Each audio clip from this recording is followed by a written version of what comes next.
All right, Shalom, Kahalo, Yahweh, Bahashim, Yahushai, Bahashim, Rakakadash.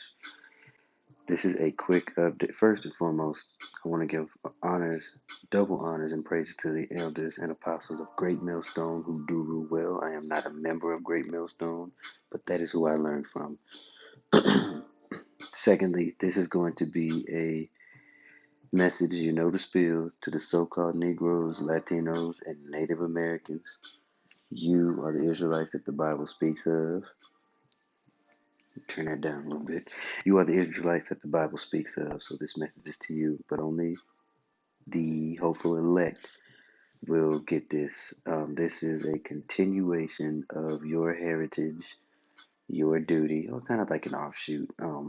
But first, I want to bring this up. So this came out November 30th of 2020. It came out today. I think what? Earlier this morning, huh? Okay.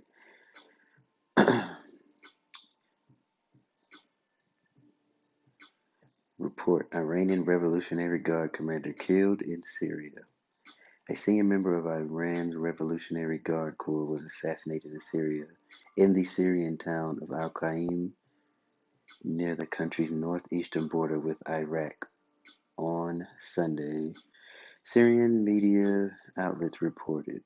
According to the report in Syria, pro-rebel Steppe news agency, the senior official, apparently a logistic officer in the IRGC, Iranian, I forget the acronym, it was up here earlier, but IRGC. Oh, Iran's Revolutionary Guard Corps, that's what it is, forgive me.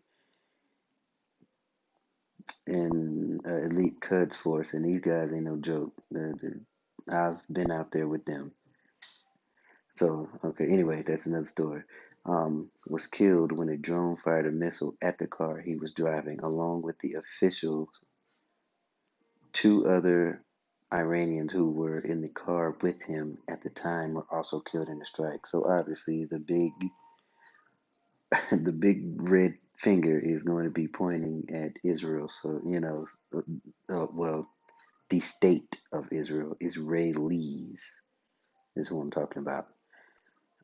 So the three scriptures we can pull just from this alone. First one's going to be Sirach 39, and I believe it's the first verse, or it could be Sirach 40. We're going to start with 39 first, aka Ecclesiasticus. I know it's in 39 though. So above, secondly, what not only, I already had it highlighted. So not only is our duty and heritage to follow these laws, statutes, and commandments, to pray without ceasing, especially for the brothers and sisters who are of the hopeful elect, because at the end of the day, those are the only ones that matter right now. We also need to be occupied in prophecy, paying attention to the times that's going on, and that's like your proverbial stopwatch or whatever you want to call it, your proverbial uh, sign of the times.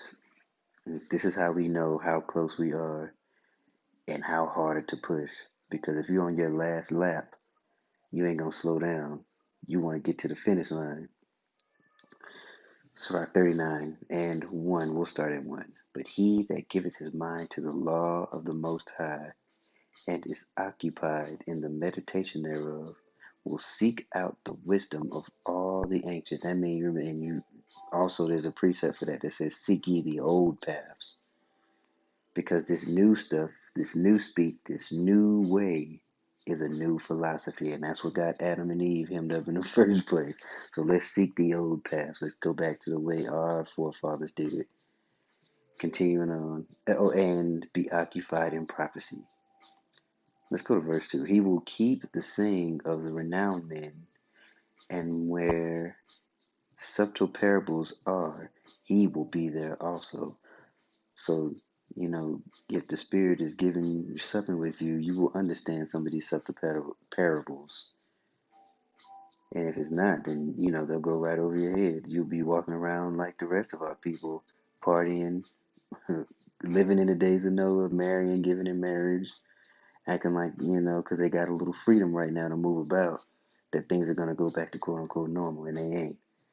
Verse 3, he will seek out the secret of grave sentences to be a conversant in dark parables. And that's what this book is full of. Dark parables, dark sayings, lamentation, and woe. There's also that's mostly what it's about because of how often we've gone off. Second scripture.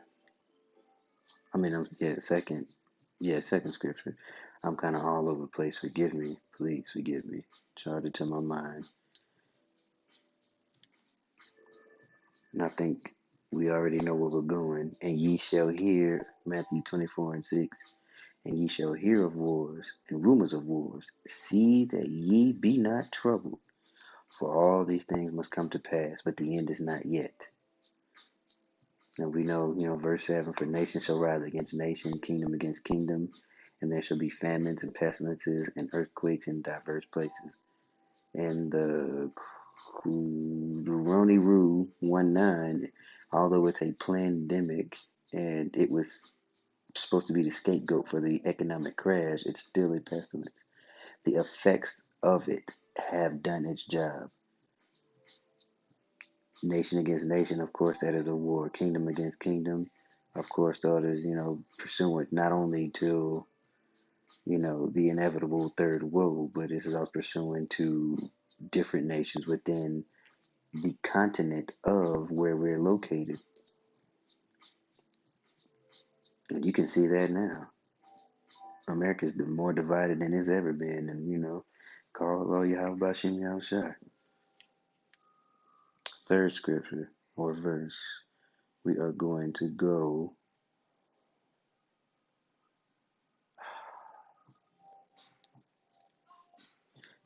Joel 3:2. I will also gather all the nations and will bring them down to the valley of Jehoshaphat, or properly speaking, Yahweh Shaphat, and will plead with them there for my people and for my heritage Israel, Yasharallah, whom they have scattered among the nations, whom they have scattered among the nations. That's why you will have some of us that don't look like black or Latin, so-called, and parted my land. So I read this because going back to this, how many times you think they're going to take it on the chin, huh? How many times do you think Persia's going to take this on the chin? Eventually, the Most High is going to put the spirit on them to strike back. Okay, so, I'll link this, Lord willing, in the description box. You can read the rest of the article. But I wanted to move back to Proverbs 2, so we're going to go ahead and continue with part 6, or like a subsection of your heritage, your duty, in regards to following the law, statutes, and commandments, in regards to praying for mercy, in regards to praying for the brothers and sisters who are sincere, in regards to what else am I trying to say? Being occupied in prophecy and turning to the Most High, so you can have mercy in that hour of temptation that is coming. During Jacob's trouble, you will need it because he is going to be the left hand side of Yahweh, who is going to be the instrument of his anger for our people for going off. So it's only right that we follow what we need to be doing according to the covenant he made with our forefathers. And coming out of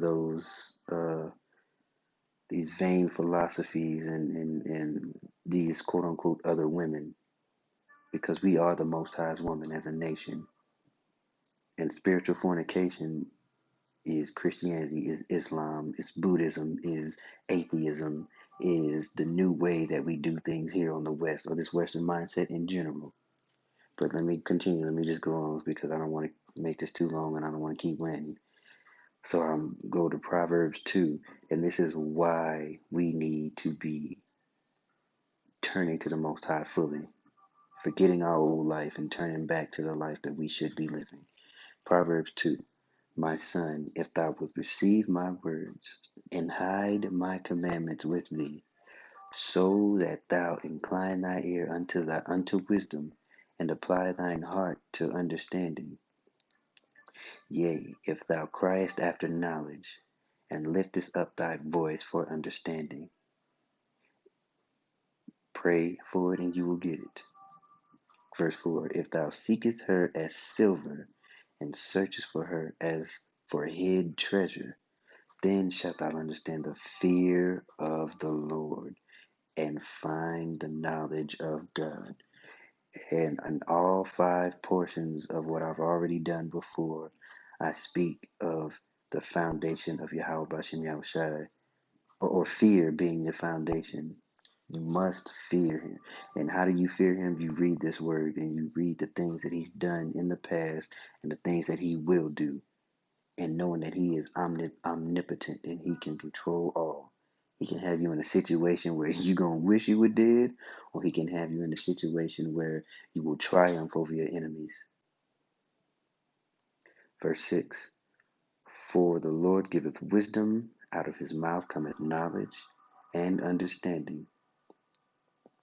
And this word is living waters. Everything that is in this Bible, everything that is in this scriptures come out of his mouth. Yes, man wrote it because that will be the argument, but it was inspired by him. He put the spirit on man. He can do all things. He creator of all things. He layeth up sound wisdom, verse 7, for the righteous. He is a buckler to them that walk uprightly. I think a buckler is a shield, if I'm not mistaken. Let's go ahead and pull this baby out. What are we looking at? Oh, H 4043. A shield. Yep. And what do we need a shield for? The enchantments, the physical attacks that will be coming, the spiritual attacks that plague our mind, because this flesh will want to fight you at every turn. Verse 8, he keepeth the path of judgment and preserveth the way of his saints. Preservation being the key word. Verse 9, then shalt thou understand righteousness and judgment and equity, yea, every good path.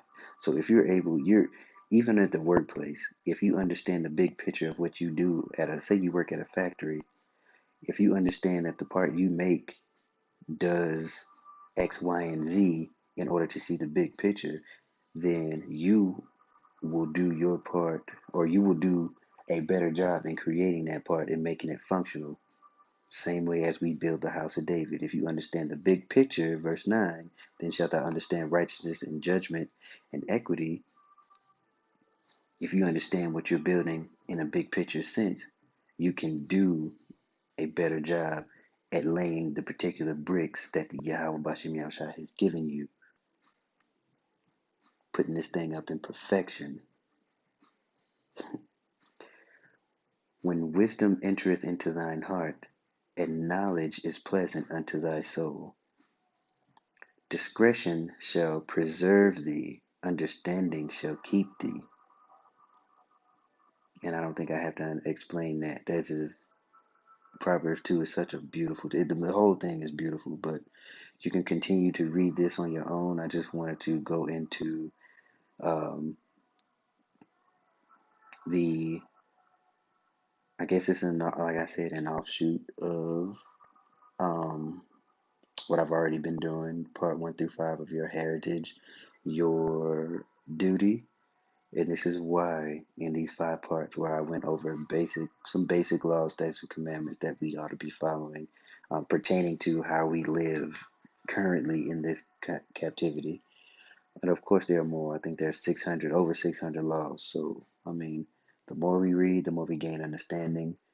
Hopefully the Spirit will sup with you, brothers, as it has supped with me. And I pray that it continues to do so. If it is supping with you as it is with me, I pray for that continuance, so that we may gain understanding, so that we may be in these things, walk in Proverbs 2. With that, I hope you brothers and sisters were edified. Till the next time, Shalom.